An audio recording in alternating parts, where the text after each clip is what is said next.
BCA Cyber Security, AI and ML, BBA Digital Marketing, FinTech and Digital Banking. Chennai ஹீட்டா escape பண்ணுங்க. சன்னை விட fun அதிகம். விஜிபி யுனிவர்சல் கிங்டம்க்கு வாங்க, ஃபன் பண்ணிட்டு போங்க. Milky Mist Ice Cream. Taste the Milky Mist Ice Cream. 108 seat ஜெயிச்சிருக்காங்க. 2 திராவிட கட்சிகளையும் ஓவர்டேக் பண்ணி போயிட்டாங்க. சிங்கிள் மெஜாரிட்டி கிடைக்கலையே தவிர 2 திராவிட கட்சிகளையும் ஓவர்டேக் பண்ணி போயிட்டாங்க. ஸோ பெரிய ஒரு ஹிஸ்டாரிக்கல் டேர்னிங் பாயிண்ட்னு சொல்லலாம். விஜய் கண்டிப்பாக சிஎம்மும் ஆயிடுவார். சிட்டிங் சிஎம் ஸ்டாலின் அவர்கள் கொளத்தூர் தொகுதியில் தோற்றிருக்காரு சார். இதுக்கு என்ன காரணமாக இருக்கும்னு நினைக்கிறீங்க? ஒரு கவர்மெண்ட்டோ ஒரு பார்ட்டியோ மீடியாவை முடக்கிறாங்கனாலே சிக்கல் இருக்குன்னு அர்த்தம். ஏன் ஒருத்தங்க மீடியாவை முடக்குவாங்க? ஸ்டாலின் அவர்கள் மக்களை போய் பார்க்க போகிறாங்க கொளத்தூரில். சேகர் பாபு அவர்கள் அழுகிறார், லிட்டரலாக அழுதுட்டு இருக்காரு. ஒரு 6 மாதத்துக்கு முன்னாடி அவர் ரொம்ப அரகண்டாகவும் இருந்தார். தூய்மை பணியாளர்கள் பிரச்சனை நடக்கும்போது, போராட்டம் நடக்கும்போது அவங்களை எப்படி ஹேண்டில் பண்ணார்? மீடியாவை அப்போ எப்படி ஹேண்டில் பண்ணார்? இப்போ விஜய் அவர்கள் கூட்டணி ஆட்சி தான் அமைக்க முடியுன்ற மாதிரி விஷயங்கள் போயிட்டு இருக்கு இல்லையா சார்? 108 இடங்கள் தான் வின் பண்ணியிருக்காரு. இன்னும் 10 சீட்டு யார் வந்து கூட்டணி வைப்பாங்கன்னு நினைக்கிறீங்க? எல்லாரும் விரும்புவாங்க. எனக்கு என்னமோ அதில் சிக்கல் இருக்குன்னு தோணல. யாருக்கு அதிகாரம் பிடிக்காது அரசியலில்? எல்லாருக்கும் அதிகாரம் பிடிக்கும். எல்லாரும் அதை நோக்கி தான் போகணும்னு நினைப்பாங்க. அதிமுகவுக்குள்ளேயே சண்டை போய்கிட்டு இருக்கு விஜயோட கூட்டணி வைக்கணும்னு. என்னை பொறுத்தளவில் நான் என்ன யோசிக்கிறேன்னா, விஜய் அவர்கள் அதிமுகவை உள்ள கொண்டு வரதான் விருப்பப்படுவார். அதிமுகவை உள்ள கொண்டு வந்தாச்சுன்னா விஜய்க்கு போட்டி இருக்காது. அதிமுக நாளைக்கு வளர்ந்ததுன்னா விஜயோட ஸ்பேஸை பிடிச்சிருவாங்க. ஒட்டுமொத்தமா அதிமுகவை முடிச்சு கட்டணும்னு தான் விஜய் நினைப்பார். அதிமுக போய் விஜயோட போய் சேர்றாங்கன்னா, கூட்டணி வைக்கிறாங்கன்னா அதிமுக காலி. திமுகவோட எதுக்கு இவங்கெல்லாம் பயணம் பண்ணாங்க?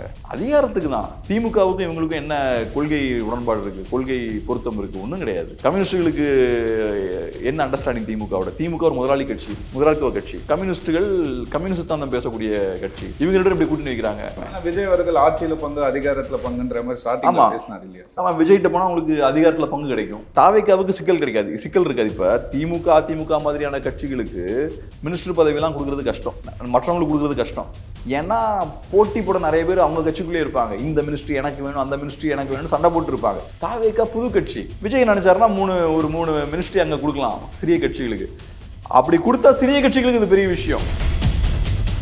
வணக்கம் சார். வணக்கம். தமிழ்நாடு அரசியலில் விஜய் அவர்கள் ஒரு மாற்றத்தை ஏற்படுத்திட்டு இருக்காருன்னே சொல்லலாம் சார். 108 இடங்கள்ல வின் பண்ணியிருக்காங்க. இந்த வெற்றி எப்படி பாக்குறீங்க சார்? இது ஒரு பெரிய பெர்ஃபார்மன்ஸ் தான்.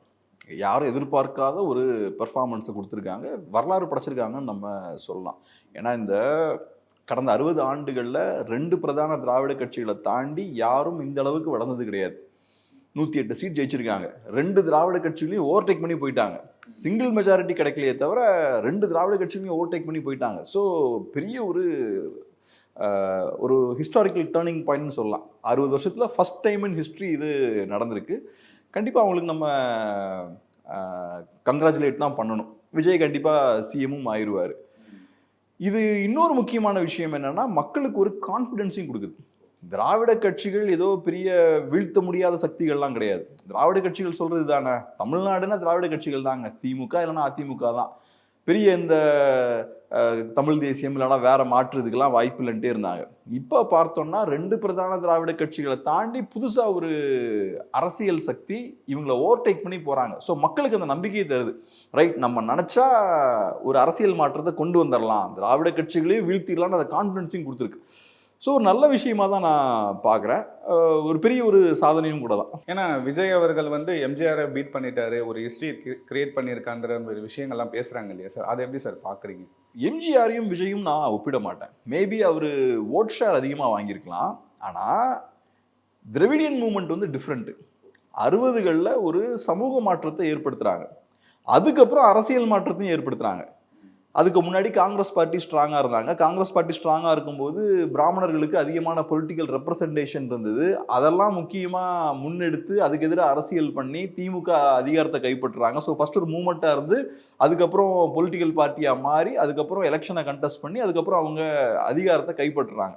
அதுக்கப்புறம் நான் பிராமின்ஸுக்கு பொலிட்டிக்கல் ரெப்ரசன்டேஷன் கொடுக்குறாங்க. இது சோஷியல் சேஞ்ச். அதுக்கப்புறம் திமுகவை கவுண்டர் பண்றதுக்கு ஒரு கவுண்டர் ஃபோர்ஸ் தேவைப்படுது. திமுகன்ற ஒரு கட்சி இருக்கு, மக்களால் திரும்ப காங்கிரஸ் கிட்ட போக முடியல. அப்ப திமுக கிட்ட எல்லா அதிகாரமும் குவியக்கூடாது, திமுகவை கேள்வி கேட்கறதுக்கு ஒரு அரசியல் சக்தி தேவை. அப்ப என்ன ஆகுது, திமுகவுடைய பயணம் பண்ண எம்ஜிஆர் அவர்கள் தனியா இன்னொரு கட்சி ஆரம்பிக்கிறாரு. அதுக்கப்புறம் அவரு பொலிட்டிக்ஸை தமிழ்நாட்டில் டாமினேட் பண்ண ஆரம்பிக்கிறார். ஸோ இதெல்லாம் நான் ஏன் சொல்றேன்னா, எம்ஜிஆருக்கு ஒரு அரசியல் இருக்கு. திராவிடியன் மூவ்மெண்ட்டோட ஸ்டார்டிங்லேருந்தே அவர் பயணிக்கிறாரு. ஸோ ஏற்பட்ட ஒரு அரசியல் மாற்றத்தில் அவரும் ஒரு பார்ட்டு, ஸ்ட்ராங்கான பொலிட்டிக்ஸோட ஒரு ஃபங்க்ஷன் ஆகிறாரு. விஜய் கிட்ட அப்படிப்பட்ட அரசியல்லாம் கிடையாது. விஜய் அவர்களை பொறுத்தளவில் அவரோட வெற்றி காட்டக்கூடிய விஷயம் என்னன்னா, களத்தில் பெரிய அதிருப்தி இருக்கு. மக்கள் பெரிய அதிருப்தியில் இருந்திருக்காங்க. திமுக 5 வருஷமா மீடியாவை கண்ட்ரோல் பண்ணிட்டு இருந்தாங்க. ஸோ அதனால அந்த அதிருப்தி மீடியாவில் பெருசாக வெளிப்படலை.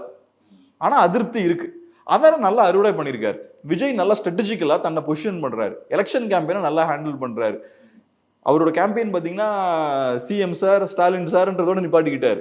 ஸோ அவர் வந்து கரெக்டாக எதிரியை ஃபிக்ஸ் பண்ணுறாரு. சிஎம் ஆகணுன்ற டார்கெட்டோட இருக்காரு. வேற யார் பேரையும் அவர் வாயால் அவர் உச்சரிக்கல. ஒரு சிம்பிளா 2 பேருக்குள்ளதான் போட்டிங்கிற மாதிரி முடிச்சு அந்த மாதிரி நரேட்டிவை ஃபிக்ஸ் பண்றாரு. எலெக்ஷன் கேம்பெயினையும் நல்லா சிஸ்டமேட்டிக்காக அவங்க ஆர்கனைஸ்டாக கொண்டு போறாங்க. அப்புறம் எலெக்ஷன்ல ஜெயிச்சிடுறாரு.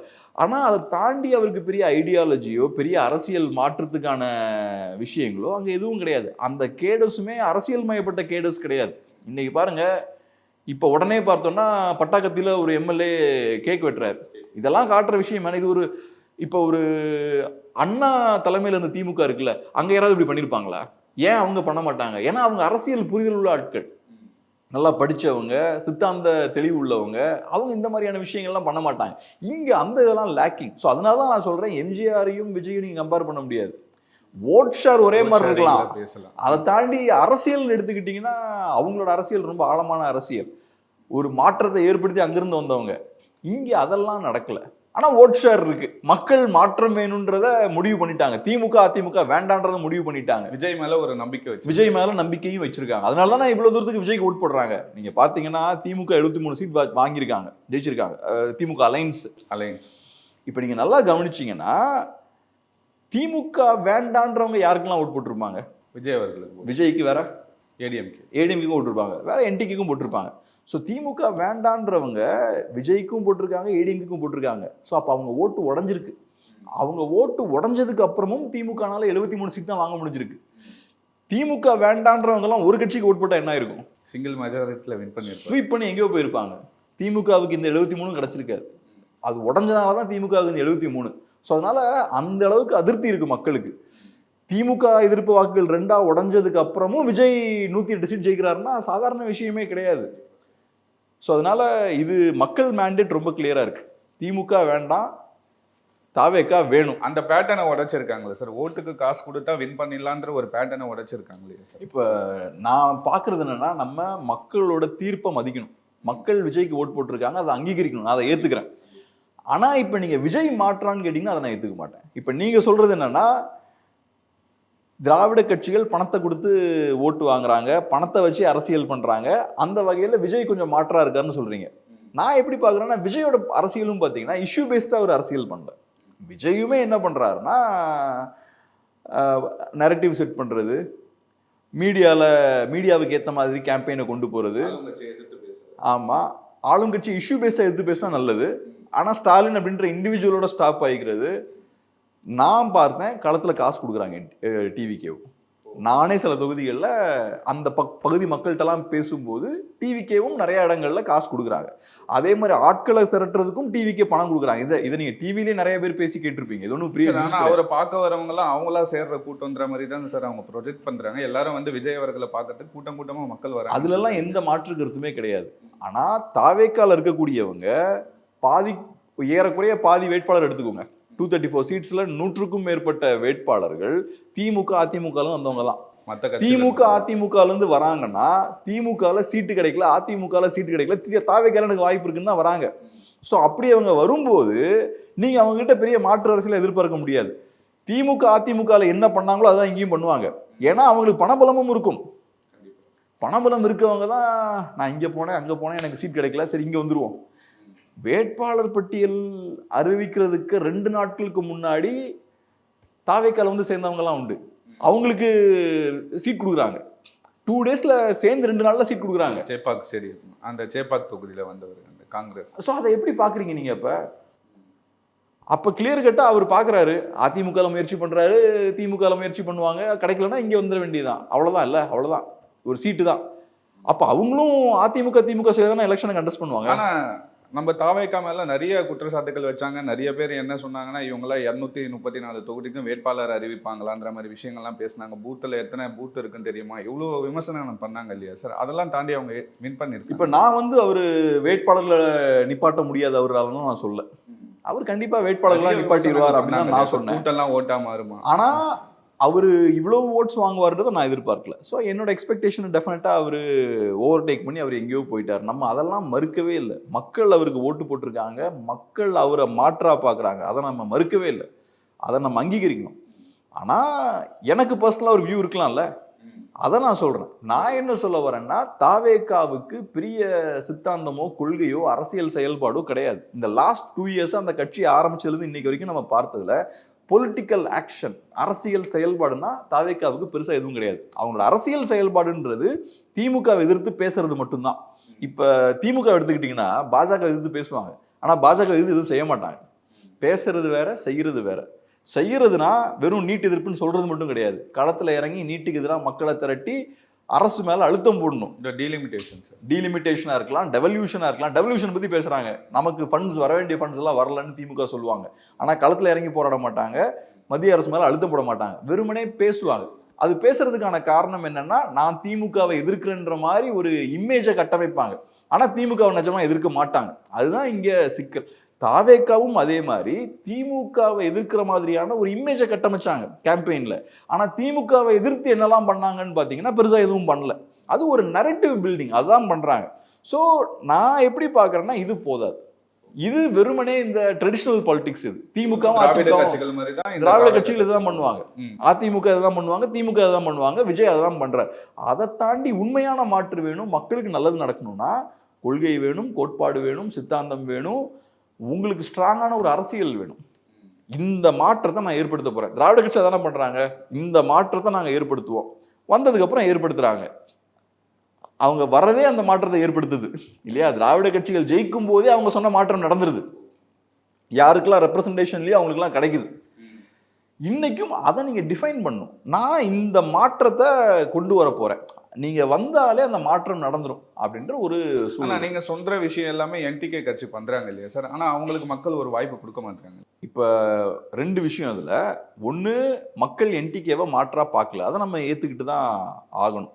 அப்புறம் உண்மையான மாற்றம்ன்றது உடனேவும் நடந்துடாது. இப்ப திராவிட கட்சிகள் 60களில் ஆட்சியை கைப்பற்றுறாங்கன்னா, திமுக ஆட்சியை கைப்பற்றுறாங்கன்னா, திராவிட இயக்கத்துக்கு ஒரு 50 இயர்ஸ் பேக்ரவுண்ட் இருக்கு. அவங்க ஒரு 50 வருஷம் வேலை பார்த்து அதுக்கப்புறம் தான் திமுகவால் அதிகாரத்தை கைப்பற்ற முடியுது. பிஜேபி அதிகாரத்தை கைப்பற்றுறாங்கன்னா அதுக்கும் பார்த்தோம்னா ஒரு 50 இயர்ஸ் பார்த்தோம்னா ஹிந்துத்துவா ஃபோர்ஸஸ் ஒர்க் பண்ணுறாங்க. மேபி பிஜேபின்ற பிராண்டுக்கு கீழே ஒர்க் பண்ணலனாலும் வேற அமைப்புகள்லாம் ஸ்ட்ராங்காக ஒர்க் பண்ணி அதுக்கான அடித்தளத்தை போடுறாங்க. காங்கிரஸுக்கும் அதே மாதிரி தான். காங்கிரஸ் விடுதலையை பெற்று தராங்கன்னா அதுக்கு முன்னாடியும் ஏகப்பட்ட ஆண்டுகள் ஒர்க் பண்ணுறாங்க. உண்மையான மாற்றம் ஏற்படணும்னா மக்கள் மனதில் நீங்கள் மாற்றத்தை ஏற்படுத்தணும், மக்களுக்கு அரசியல் புரிதலை ஏற்படுத்தணும், மக்களை கொஞ்சம் கொஞ்சமாக பொலிட்டிசைஸ் பண்ணணும், சோஷியல் ஆக்டிவிட்டீஸில் ஈடுபடுத்தணும், சோஷியல் ஆக்ஷனில் அவங்களை ஈடுபடுத்தணும். இதெல்லாம் செஞ்சதுக்கப்புறம் ஒரு பாயிண்ட்ல நீங்கள் அரசியல் மாற்றத்தை ஏற்படுத்தலாம். அது டக்குன்னு ஒரு விரல் புரட்சின்னு சொல்கிறாங்க, அந்த மாதிரி பட்டுலாம் நடக்காது. இது ஒரு ஸ்டார் வராரு, கிரவுண்டில் நிறைய பிரச்சனைகளும் இருக்குது. எல்லாரும் என்ன சொல்கிறாங்க, நிறைய பேர் என்ன சொல்கிறாங்கன்னா, திமுக ஆட்சியில் பிரச்சனை இல்லைங்க, விஜய் ஒரு கிளாமர் ஃபேக்டரா இருக்காரு, ஸோ எல்லாம் ஓட்டு போட்டாங்க. அப்படி சொன்னா மக்கள் ஏதோ முட்டாள்கள்னு நம்ம நினைக்கிற மாதிரி ஆயிடும். அப்படி கிடையாது. கிரவுண்ட்ல பிரச்சனைகள் நிறைய இருக்கு. திமுக அதிமுக மேல மக்களுக்கு அதிருப்தி நிறைய இருக்கு. அப்படி இருக்கும்போது விஜய் ஒரு ஆப்ஷனா உள்ள வராரு. ஒரு கட்சிகள் மேல ஒரு நம்பிக்கை இல்ல, நமக்கு தெரிஞ்ச ஒரு முகமா இருக்காரு விஜய் அவர்கள் வந்திருக்காரு, அவர் மேல ஒரு நம்பிக்கை இருக்குன்னு ஓட்டு போட்டு மாற்று வேணும்னு மக்கள் முடிவு பண்ணிட்டாங்க. நீங்க சொன்ன மாதிரி என்டிகேவை மக்கள் மாற்றா பார்க்கல, ஆனா விஜய மக்கள் மாற்றா பாக்குறாங்க. விஜய் நினைச்சாருன்னா இவங்க 2 பேரையும் தோக்கடிச்சிருவாருன்னு மக்கள் பாக்குறாங்க. ஸோ பெரிய ஒரு கூட்டமா அந்த பக்கம் போறாங்க. அது டெஃபினட்டா இருக்கு. ஆனா உண்மையான மாற்று, பெரிய ஒரு சோசியல் டிரான்ஸ்ஃபர்மேஷனை ஏற்படுத்தணும்னு நினைச்சீங்கன்னா அதுக்கு விஜயாலாம் முடியாது. அதுக்கு உங்களுக்கு ஒரு கொள்கை பிடிப்புடைய ஒரு கட்சி இருக்கணும், மக்களோட சேர்ந்து அவங்க வேலை பார்க்கணும். அது உடனே ஒரு நாள் நடக்கிற விஷயம் கிடையாது. சிட்டிங் சிஎம் ஸ்டாலின் அவர்கள் கொளத்தூர் தொகுதியில் தோற்றாங்க. இதுக்கு என்ன காரணமா இருக்கும்னு நினைக்கிறீங்க? இதுக்கு என்ன காரணம்னா, அதான் இப்போ என்னன்னா, நான் எப்பவும் சொல்ற விஷயம் என்னன்னா, ஒரு கவர்மெண்ட்டோ ஒரு பார்ட்டியோ மீடியாவை முடக்குறாங்கனாலே சிக்கல் இருக்குன்னு அர்த்தம். ஏன் ஒருத்தங்க மீடியாவை முடக்குவாங்க? மீடியா வழியா மக்கள் பிரச்சனைகள்லாம் வெளியே வந்துடக்கூடாது. அப்போ நீங்கள் மீடியாவை முடக்குறீங்கனாலே மக்கள் பிரச்சனைகள் களத்தில் நிறையா இருக்குன்றதை அது காட்டுது. அன்ஃபார்ச்சுனேட்லி 5 வருஷமா மீடியா சரியா ரோலை பெர்ஃபார்ம் பண்ணல. அவங்க செய்ய வேண்டிய வேலைகளை செய்யல. அதுக்கான காரணம் என்னன்னா பொலிட்டிக்கல் ப்ரெஷர் நிறையா இருந்தது. இன்னைக்கு பார்த்தா மீடியாக்காரங்களாம் இப்போ பேசுகிறாங்க. நம்ம இதை ஒரு 2-3 இயர்ஸாகவே நம்ம பேசிட்டு தான் இருக்கோம். மீடியா செய்ய வேண்டிய வேலையை சரியா செய்யலை. அன்ஃபார்ச்சுனேட்லி பெரிய ஒரு சிக்கல் அது. ஸோ இப்போ நான் சொன்ன மாதிரி களத்தில் நிறையா பிரச்சனைகள் இருக்குது. நிறைய நேரங்களில் ரொம்ப அரகண்டாகவும் டீல் பண்ணுறாங்க. குறிப்பாக இப்போ பார்த்தோன்னா ஸ்டாலின் அவர்கள் மக்களை போய் பார்க்க போகிறாங்க கொளத்தூரில். சேகர் பாபு அவர்கள் அழுகிறார், லிட்டரலாக அழுதுட்டு இருக்கார். ஒரு 6 மாதத்துக்கு முன்னாடி அவர் ரொம்ப அரகண்டாகவும் இருந்தார். தூய்மை பணியாளர்கள் பிரச்சனை நடக்கும்போது, போராட்டம் நடக்கும்போது அவர் அவங்களை எப்படி ஹேண்டில் பண்ணார், மீடியாவை அப்போ எப்படி ஹேண்டில் பண்ணார். ஸோ அப்போ ஒரு பொலிட்டீஷியன் வந்து அவர் என்ன செய்கிறாரோ அதுக்கு ரிசல்ட் உடனே வந்துடும். நீங்கள் மக்கள் நல்லா டீல் பண்ணால் மக்கள் உங்களை நல்லா டீல் பண்ணுவாங்க. நீங்கள் சிரிச்சுட்டு இருக்கலாம். நீங்கள் மக்களை மோசமாக டீல் பண்ணீங்கன்னா மக்களும் உங்களை மோசமாக தான் டீல் பண்ணுவாங்க. மக்கள் உங்களுக்கு எதிராக ஓட்ட போடுவாங்க. இன்னைக்கு சிஎமோட தொகுதியை விட்டுருக்காங்க. இது ஒரு ஒரு ஸ்டாலின் அவர்களை போல ஒரு பெரிய லீடருக்கு பெரிய ஒரு அவமானம். இது அவமானம் கூட சொல்லக்கூடாது, பர்சனலாக அவங்களுக்கு பெரிய ஒரு ஹர்ட் ஏற்படும். ஆனால் அதை அவர் ஃபேஸ் பண்ணுற மாதிரி நேற்று தொகுதி மக்களுக்கு நன்றி தெரிவிக்கிறேன் நேரில் போய் பார்த்துருந்தாரு. அவர் கரெக்டான விஷயம் பண்ணுறாரு. மக்கள் வெற்றி கொடுத்தாலும் ஏற்றுக்கணும், மக்கள் தோல்வியை கொடுத்தாலும் ஏற்றுக்கணும். அவரை நம்பி நிறைய பேர் ஓட்டு போட்டிருப்பாங்க, அவங்களுக்கு நன்றி தெரிவிக்கணும். அதெல்லாம் ரொம்ப தேவையான அவசியமான விஷயம்தான். உட்காந்துக்கிட்டு இவிஎம் மிஷின் நல்லா ஜெயிச்சிட்டாருலாம் சொல்லிட்டு இருக்கக்கூடாது, சாக்கு போக்கு சொல்லக்கூடாது. மக்கள் தோல்வியை கொடுத்தாலும் ஏற்றுக்கணும், வெற்றியை கொடுத்தாலும் ஏற்றுக்கணும், மக்களுக்கு நன்றியை தெரிவிக்கணும், அடுத்த தடவை பிரச்சனைகளை சரி செய்யணும். அதுதான் பண்ணணும். பட் நான் சொல்ல வர்றது என்னன்னா, இன்னைக்கு தோக்குறாங்கன்னா சும்மா நடக்கல. நிறைய பிரச்சனைகள் களத்தில் இருக்கு. குறிப்பாக அந்த கடைசி 6 மாசம்லாம் பார்த்தோன்னா எவ்வளவு போராட்டங்கள், அதெல்லாம் எப்படி டீல் பண்ணீங்க? தூய்மை பணியாளர் போராட்டங்கள், ஆமா, அப்புறம் டீச்சர்ஸ்லாம் போராட்டம், டீச்சர்ஸ், செவிலியர்கள் எல்லாரும் வந்து போராடுறாங்க. நீங்க அவங்களுக்குலாம் ப்ராமிஸ் பண்றீங்க, இதை பண்ணுவோம் அதை பண்ணுவோன்னு பண்றீங்க, ப்ராமிஸ் பண்றீங்க, ஓல்ட் பென்ஷன் ஸ்கீமை கொண்டு வருவோம்னு சொல்றீங்க. அதை நீங்க பண்ணல, கடைசி வரைக்கும் பண்ணல. அஷ்யூர்ட் பென்ஷன் ஸ்கீம் தான் கொண்டு வந்தீங்க. அது ஓல்ட் பென்ஷன் ஸ்கீம் கிடையாது, ஓபிஎஸ் கிடையாது. ஸோ அதனால நீங்க சொன்ன விஷயத்த செய்யறதுக்கு மக்கள் ரோட்டுக்கு வந்து போராட வேண்டிய சூழலை ஏற்படுத்துறீங்க. அப்போ மக்களுக்கு கோபம் தானே வரும். அப்போ எலெக்ஷன்ல காட்டிட்டாங்க. நீங்க மீடியாவை கண்ட்ரோல் பண்றதுனால மீடியா கவர் பண்ணல. அந்த நியூஸ்லாம் தூய்மை பணியாளர்கள் போராட்டத்தெல்லாம் மீடியா கவர் பண்ணவே இல்லைங்க. சாதாரண மீடியாவும் பேசல. ஆமா, அவ்வளவு ஒடுக்கப்பட்ட மக்கள் கஷ்டப்பட்டு போராடுறாங்க, அதை யாரும் கவர் பண்ணல. அதை நீங்க சாதிச்சிட்டீங்க. ஆனா அந்த மக்களுக்கு உள்ளுக்குள்ள கோபம் இருக்கும்ல, அவங்க உங்களுக்கு ஓட்டு போட மாட்டாங்கல்ல. அவ்வளவு தூரத்துக்கு அவங்களை கஷ்டப்படுத்தீங்கன்னா ஓட்டு போட மாட்டாங்க. நீங்க மீடியாவை கண்ட்ரோல் பண்ணாலும் நிறைய பேர் அதை பார்த்துருப்பாங்கல்ல, சோசியல் மீடியாலாம், அவங்களும் போட மாட்டாங்கல்ல. ஸோ நீங்க பிரச்சனைகளை பேசாம இருக்கிறதால பிரச்சனையே இல்லைன்னு கிடையாது. நீங்க பிரச்சனை இல்லாம பார்த்துக்கணும். ஆக்சுவல் கிரவுண்ட்ல பிரச்சனை இல்லாம பார்க்கணும். அங்க தோத்துட்டாங்க. இப்போ ஒரு நியூஸ் சொல்றாங்கல்ல சார், சேகர் பாபு அவர்கள் வந்து இந்த எம்எல்ஏ பதவியை ராஜினாமா பண்ணா திரும்பவும் வந்து ஸ்டாலின் அவர்கள் வந்து ஆர்பா தொகுதியில் போட்டிடுவாருன்ற மாதிரி விஷயங்கள்லாம் பேசுறாங்களே சார், சாத்தியமா இருக்குமா? சாத்தியமோ சாத்தியம் இல்லையோ, ஸ்டாலின் தோத்துட்டார். கொளத்தூர்ல தோத்துட்டார். அவரோட தொகுதியில் அவர் தோத்துட்டார். இதை மாற்ற முடியாதுல்ல. இதை மாற்றணும்னா டைம் டிராவல் பண்ணி நீங்க பின்னாடி தான் போகணும். அதுக்கான சாத்திய கூறுகள் கிடையாது. ஸோ இது தோல்வி, இதை நீங்க ஏற்றுதான் ஆகணும். தோல்வியை ஏற்றுதான். ஆமா, அதுக்கு வேற எதுவும் பண்ண முடியாது. அப்ப சேகர் பாபு நம்பி ஓட்டு போட்டவங்களாம் அப்ப என்ன, அவங்க வேலையை விட்டு சும்மா வந்து ஓட்டு போட்டாங்க? சேகர் பாபுக்காக தானே ஓட்டு போட்டாங்க. அப்புறம் நீங்க பாட்டுக்கு இல்லை நான் ரிசைன் பண்ணி இன்னொருத்தர வர வச்சிருவேன் அப்படின்னா அது கரெக்டா இருக்காதுல்ல. மக்கள் உங்களை நம்பி உங்களுக்காக ஓட்டு போட்டாங்கன்னா அதை மதிக்கணும். உங்க வேலை மக்களுக்கு வேலை பார்க்கறது தான், மக்களுக்கு நல்லது செய்யறது தான். ஸ்டாலின் அவர்களை எம்எல்ஏ ஆக்குறது கிடையாது உங்க வேலை. ஸோ முதல்ல மக்களோட மேண்டேட்டை நம்ம ரெஸ்பெக்ட் பண்ணணும். மக்கள் உங்களுக்கு ஒரு வேலையை கொடுத்துருக்காங்க, அதை எப்படி பண்ணலாம்னு யோசிக்கணும். ஸ்டாலின் அவர்கள் அப்படி எதுக்கு அடுத்து எப்படி எம்எல்ஏ ஆக்கலாம்னு பார்க்கக்கூடாது. மக்கள் மேண்டேட் கிளியரா இருக்கு. ஸ்டாலின் அவர்கள் எம்எல்ஏ வேண்டான்னு மேண்டேட் இருக்கு. சேகர் பாபுக்கும் அங்க மேண்டேட் கிளியரா இருக்கு. ஸோ மக்கள் என்ன சொல்றாங்களோ அதை செய்யுங்க. எதெல்லாம் டிஎம்கே கோட்டை, சென்னை வந்து டிஎம்கே கோட்டைன்ற மாதிரி நிறைய விஷயங்கள்லாம் பேசியிருந்தாங்க சார். ஆனால் சென்னையில் 2 தொகுதி தான் வின் பண்ணியிருக்காங்க. இப்போ நம்ம ஸ்டார்டிங்கில் பேசும்போது விஜய் சென்னையில் தாக்கத்தை ஏற்படுத்துவார், இந்த மக்கள் ஓட்டு போடுவாங்க, இந்த சாதியினர், இந்த மதத்தினர், இப்படிலாம் நிறைய கால்குலேஷன் போட்டோம். அது எல்லாத்தையுமே விஜய் உடைச்சிட்டார். விஜய் வந்து 10-20% ஓட்டு வாங்குறாருன்னா நம்ம இந்த கால்குலேஷன்லாம் பண்ணலாம். சென்னை திமுகவோட கோட்டை, அங்கே வாய்ப்பு இருக்குமா இருக்காதா, இதெல்லாம் பண்ணலாம். விஜய் இப்போ 35% ஓட்டு வாங்கிட்டாரு. 35% ஓட்டு வாங்குறாருன்னா இந்த ஓட்டு அந்த ஓட்டுல எல்லா ஓட்டையும் உடைச்சிருக்காரு அவர். ஆண்கள், பெண்கள், யங்ஸ்டர்ஸ், வயசானவங்க, கிராமம், நகரம், இந்த சாதி, அந்த சாதி, இந்த மதம், அந்த மதம், எல்லா ஓட்டையும் பரவலாக அவர் வாங்கியிருக்காரு. ஸோ இது எல்லா தரப்பு மக்களுக்கும் பெரிய ஒரு அதிருப்தி இருக்கின்றதை காட்டுது. இப்போ விஜய் அவர்கள் கூட்டணி ஆட்சி தான் அமைக்க முடியுன்ற மாதிரி விஷயங்கள் போயிட்டு இருக்கு இல்லையா சார்? 108 இடங்கள் தான் வின் பண்ணியிருக்காரு. இன்னும் 10 சீட்டு யார் வந்து கூட்டணி வைப்பாங்கன்னு நினைக்கிறீங்க சார்? எல்லாரும் விரும்புவாங்க. எனக்கு என்னமோ அதில் சிக்கல் இருக்குன்னு தோணல. யாருக்கு அதிகாரம் பிடிக்காது அரசியலில்? எல்லாருக்கும் அதிகாரம் பிடிக்கும். எல்லாரும் அதை நோக்கி தான் போகணும்னு நினைப்பாங்க. அதிமுகவுக்குள்ளேயே சண்டை போய்கிட்டு இருக்கு விஜயோட கூட்டணி வைக்கணும்னு. அதிமுக ஏறக்குறைய 50 சீட் கையில் வச்சிருக்காங்க. அந்த கட்சி போறதுக்கு ரெடியா இருக்காங்க.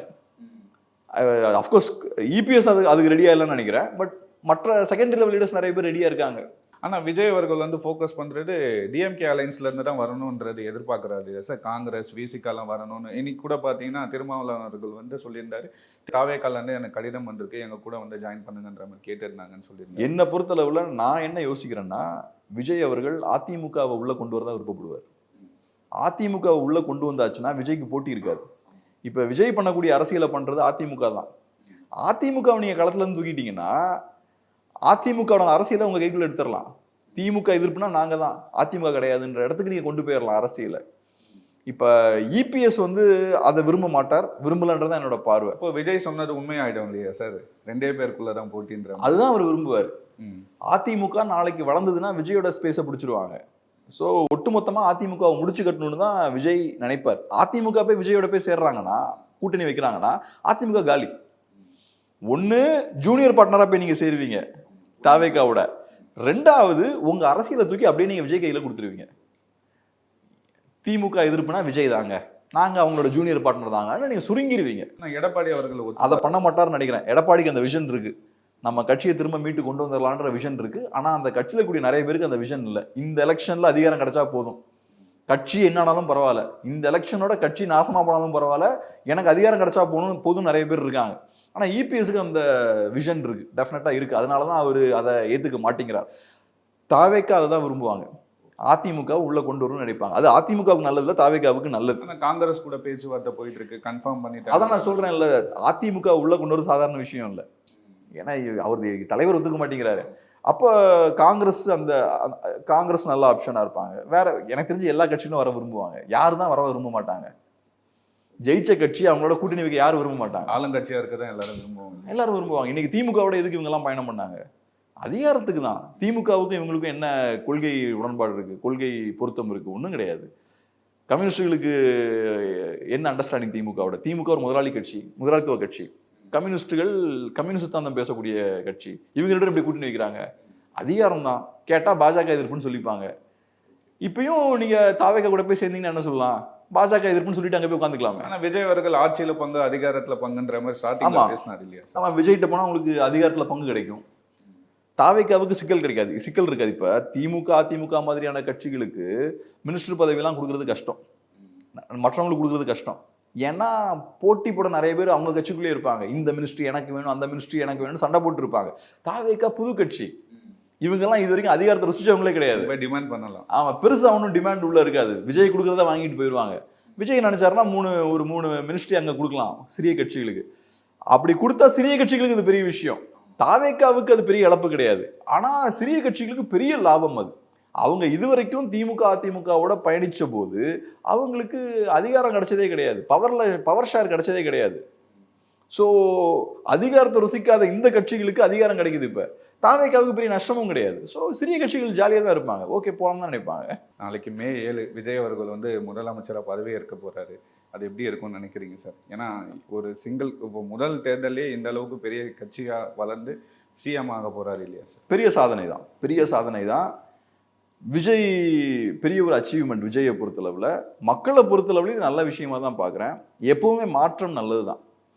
நம்ம எதிர்பார்க்கிற மாற்றம் வேறையா இருக்கலாம், நம்ம இமேஜினேஷன் வேறையா இருக்கலாம். ஆனா எந்த மாற்றம் நடந்தாலும் நல்லதுதான். அதிமுகவும் திமுகவும் மாத்தி மாத்தி வரதை விட அவங்க 2 பேரையும் தூக்கி போட்டு மக்கள் புது மாற்றத்தை நோக்கி போறாங்கன்னா அது ரொம்ப பாசிட்டிவான விஷயம்தான்.